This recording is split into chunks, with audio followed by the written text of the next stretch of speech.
Hotel Excelsior, with Mitja Kosmina at the helm and Venetian owner Claudio Demartis, was the first boat to cross the finish line, winning the 2024 Venice Hospitality Challenge.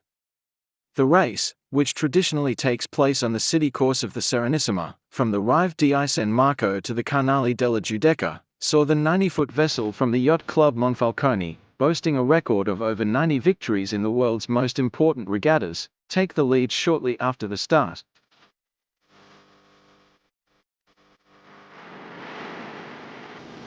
You have to deal with the tide a lot and with the shallow water. So out of having a local expert, you need to know the race course a little bit more than what's usually needed for a race.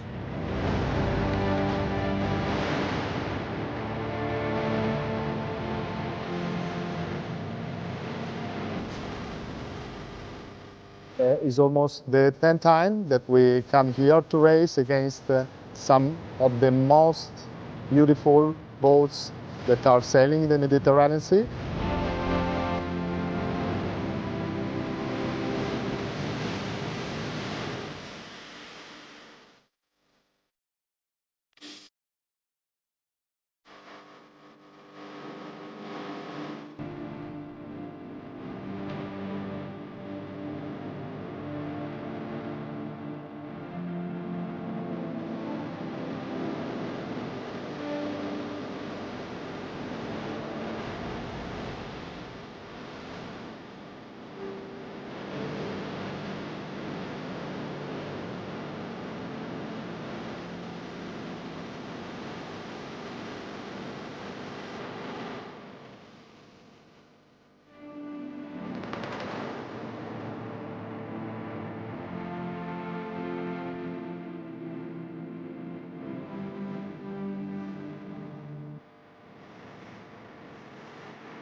This is your weekly global sailing highlights show, The World on Water, November 8, 2024. Just as the crews and their families think they have seen all Malta and the Rolex Middle Sea Race has to offer, one final surprise awaits. The prize giving is no ordinary affair. Held in the 16th century Sacra Infermeria, originally built as a hospital by the Knights of St. John and overlooking Grand Harbour Malta, the setting is magnificent, stirring and worthy. The principal success stories of the 2024 Rolex Middle Sea Race were Red Bandit, TP52, skippered by Carl Peter Forster, overall winner under IRC, and Scallywag 100, Double Custom, skippered by David Witt, who won the monohull line honours.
I've been across the ocean under moon's gentle light, chasing my dreams through both day and night, in foreign cities and starlit skies so wide.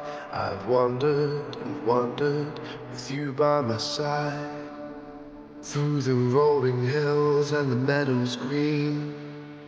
In the quiet moments, your face I've seen, but now I'm returning to the place I belong, where my heart's strong.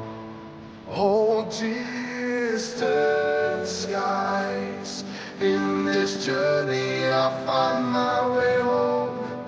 Through the tears and the miles, I will carry the love in my soul. Oh, in this journey I never walk alone. Through the storms and the trials, I will carry the light in my soul. Endless roads, in this journey I never walk alone. Through the storms and the trials, I will carry the light in my soul. All days, skies, in this journey I'll find my way home. Through the tears and the clouds, I will carry the love in my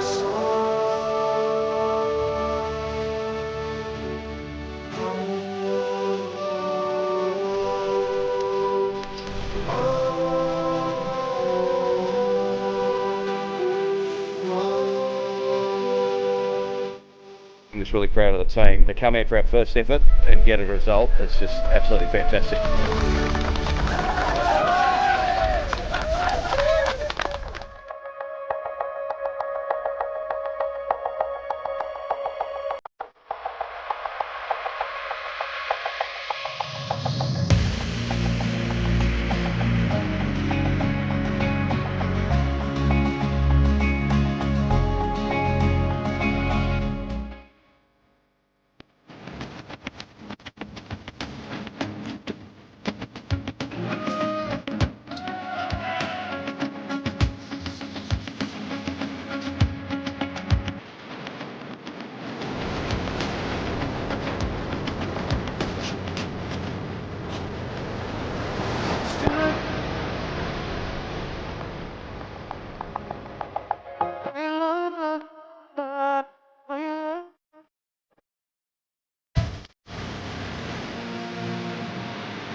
To win the Rolex Middle Sea Race is absolutely incredible. I dreamed of it. So, could it be? Could we do it? Now we did it. It's amazing.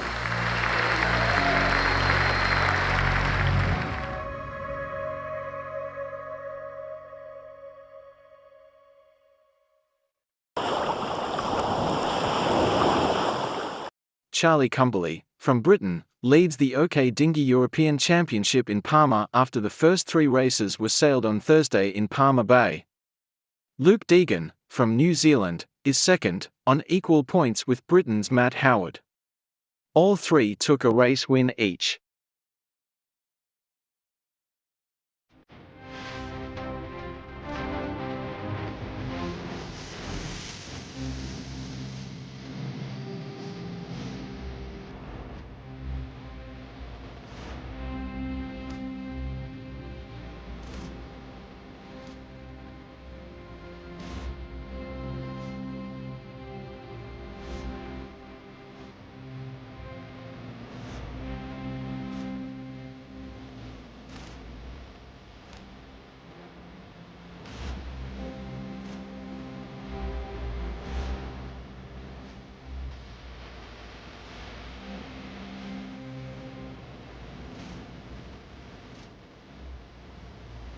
So 3 races today, trying to catch up from our lack of racing yesterday, and really nice breeze actually, a little bit more than what I was expecting.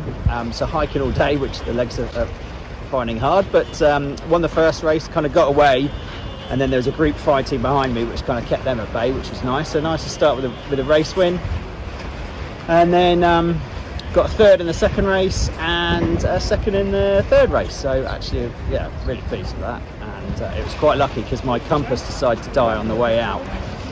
Luckily, the shifts are big enough that you kind of had to get into it. They're big enough that you could see them without the compass, sort of thing. So yeah, really good day, great racing. Everyone's competitive. Some new guys that are really quick we have to sail against. So Luke in particular. So yeah, plenty to.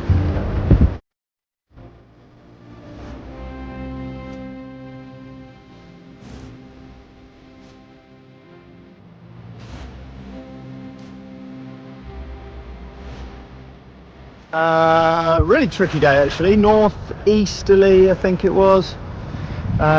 3 races, last one was a windward finish, so plenty of upwind, plenty of shifts, plenty of pressure.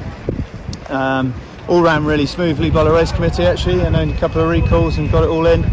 But yeah, it was real snakes and ladders today, and did all right. Had a middle race was a bit ropey, but the other 2 were good.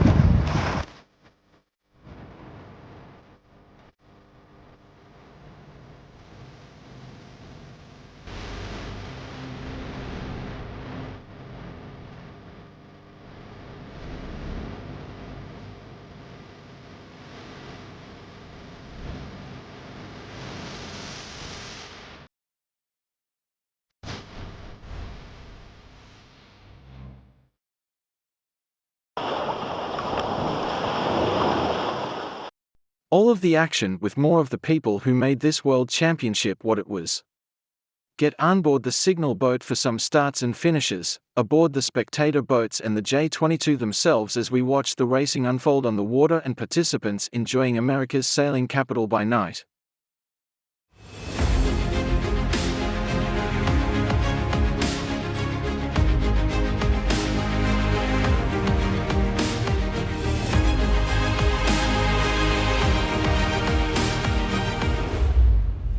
"48 boats from 16 states and the District of Columbia and 4 countries arrived in America's sailing capital, Annapolis, Maryland, by way of trailering and chartering to compete in the 2024 J22 World Championship. The Eastport Yacht Club, with an army of volunteers and the help of neighbors like Severn Sailing Association in the form of extra boat storage, protest rooms, and 2 more cranes, hoisted the fleet. North Sails helping measure all of the boats and sails, Mount Gay keeping the parties going. It was all on. With their mission of promoting and encouraging the challenges and rewards of sailing, the Eastport Yacht Club put their best foot forward and brought in top race committee and jury members from around the country and across the globe to start their 4 days of racing on the Chesapeake Bay. Sailors saw a bit of everything, and the leaderboard was never stagnant, as moderate air with lots of current, heavy air, shifty lighter air, and puffy nuclear air highlighted the strengths and weaknesses of the teams. PRO Mark Foster from Texas, who also ran the Sunfish Worlds, J24 Worlds, and J70 Corinthian Nationals this year, kept the fleet rolling through the races with uniform and black flags. The spectator fleet was strong, with David Walter's Yachts providing 2 of their vessels to sponsors from Maryland Sports Commission, Visit Annapolis, and the panel of experts who, along with the competitors who raced well each day, participated in daily debriefs under the big tent at the Eastport Yacht Club. After hours, before and during the event, the roughly 160 sailors got out on the town to enjoy all Eastport and downtown Annapolis have to offer. We're so excited about sponsoring the event. It supports a lot of economic impact in the area. It brings visitors of all kinds. Team Heather's Kitchen, we're proud to represent J22 World. This establishment in a local Annapolis area has been absolutely fantastic. Just picked up some breakfast sandwiches for the team, and also we got some Peruvian chicken sandwiches for lunch. Leeward Market, Annapolis, over here in Eastport. Part of the reason we come down here is because Annapolis is a sailing town, and the sailing is fantastic, but everything else around, we try to stay really, really close to town. We go into the restaurants. We come down mostly for the sailing, but close second is the crab cakes in Annapolis. I had a crab on a pretzel the other day at Davies Pub. And there's nothing like East Coast brick cities that make me smile. I love the architecture here. The Naval Academy is such a wonderful thing to see on the skyline, and it's just been a privilege to enjoy the Annapolis weather. Just soaking it all in and really enjoying this opportunity to be here in the sailing capital of America. Love it, and we're on the Harry T. Hey Skipper, what do you think? How are we going to do today? Light winds, it's going to be actually a great advantage for us. Chris Doyle, the J22 World Champ from 2016, stepped out early with 2 straight wins, but was chased down by Will Wells, a 2-time J24 World Champion, and Glenn Darden, who'd been on a winning streak since 2023. Travis Odenbach was also on a winning streak, having just been crowned the J24 World Champion a mere 3 weeks prior to racing in Annapolis. When the overall lead was traded off, it usually ended back on him by the end of each race day. The drama unfolded in the final 2 upwind and 2 downwind legs, where one thing prevailed for Odenbach: speed, speed, speed. Will Wells' Cougar would finish the regatta in 3rd place.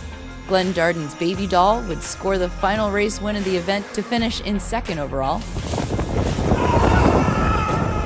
And Travis Odenbach, Jeff Becker trimming, and the owner of the J22 they were racing, Justin Damore, up on the bow, proved to be just too fast to surpass.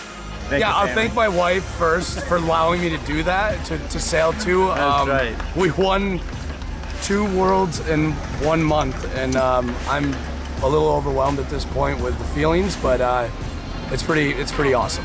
Just a lot of work went into this year and my entire life of doing this stuff, so very happy, and happy to do it with these guys. We haven't been in the boat in 2 years, and it got a little tight in that last race, and we got a little bit lucky, and that kind of got us back into it. It is tough when you got a lot of pressure every day. When you are leading, there's different leaders in front, and you're getting pressure every day from different types of sailors who we know from being in the class for a long time are people that know how to sail in those conditions, to not talk about the pressure and start every day fresh.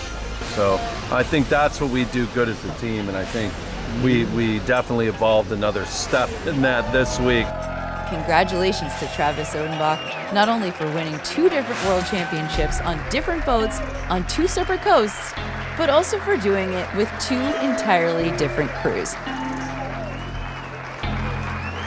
For T2P TV, this is Ashley Love.